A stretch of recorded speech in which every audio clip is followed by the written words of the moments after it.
Chapter 2. The Raising and Crowning of Jesus.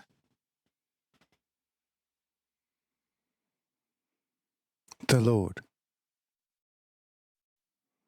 But I say to you that it will nonetheless be constantly difficult to remain with the purest naked truth. For the world wisdom, which in several places will become very acute, will not understand how I can be the same person spiritually who once gave Moses the law on Sinai under thunder and lightning, and dictated to him the 5 books, and who supports and rules all eternity with his wisdom, power, and strength.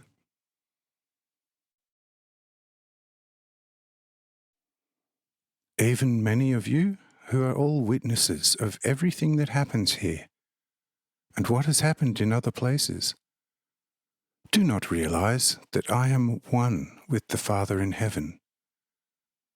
What will the great wise men of the world say to that, when such evidence reaches their ears from 1,000 mouths? Therefore, only the simple-minded are informed, and not the wise of the world. For what is great for the world is a horror before God. The plain and simple person, who still has as pure a heart as possible, has obviously a freer soul and a freer spirit in the soul, and understands more easily and quickly what belongs to the spirit.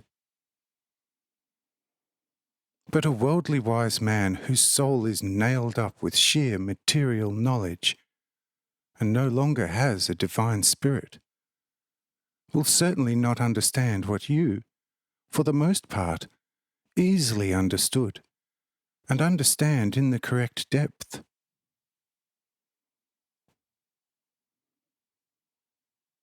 Nonetheless, you still do not understand everything, but after my ascension you will understand it completely. Here, Cyrenius immediately asks, "What sort of an ascension do you mean? Will you ascend to the King of all kings on earth and be crowned?" I say, "That's right, but not to a king of the world, and also not with a crown of gold. Don't I have the power to take for myself a kingdom on earth which would reach over all the ends of the earth? Who could stop me? Is the essence of all things not in the hand of my Father, who is in me as I am in him, and likewise the life of all people? How many breaths could you take without the will of my Spirit, who alone enlivens and maintains everything? What was the use to the people in the time of Noah, all their power and fine warfare? You see, my Spirit let the flood come over all the kings and their people, and they were all buried.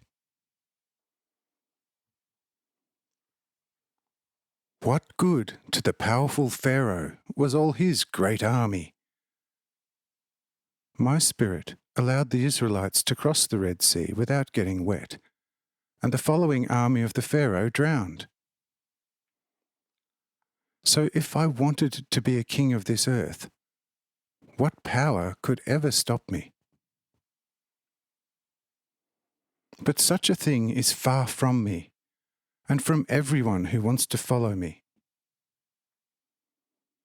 Quite another ascension and coronation awaits me, about which you will first find out details when it happens.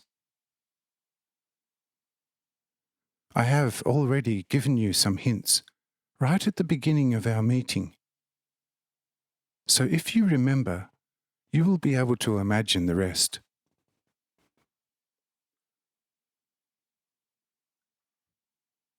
Cyrenius says, "But Lord, I now know who and what you are, and what you can do.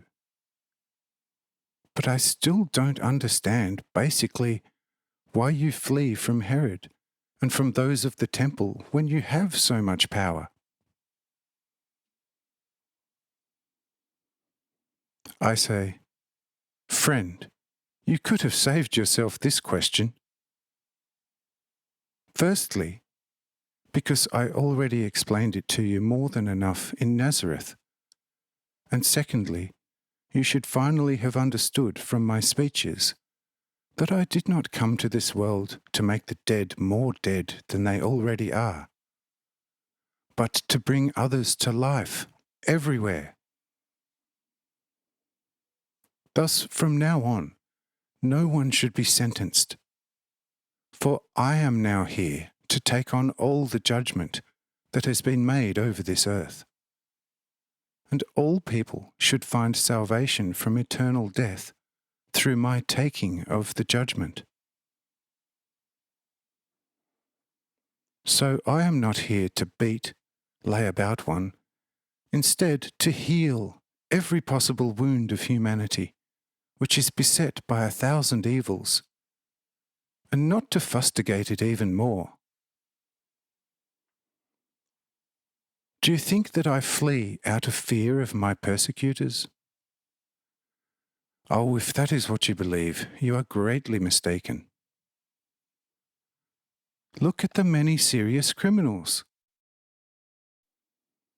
Truly, according to Moses and your law, they have deserved death 1,000 times over.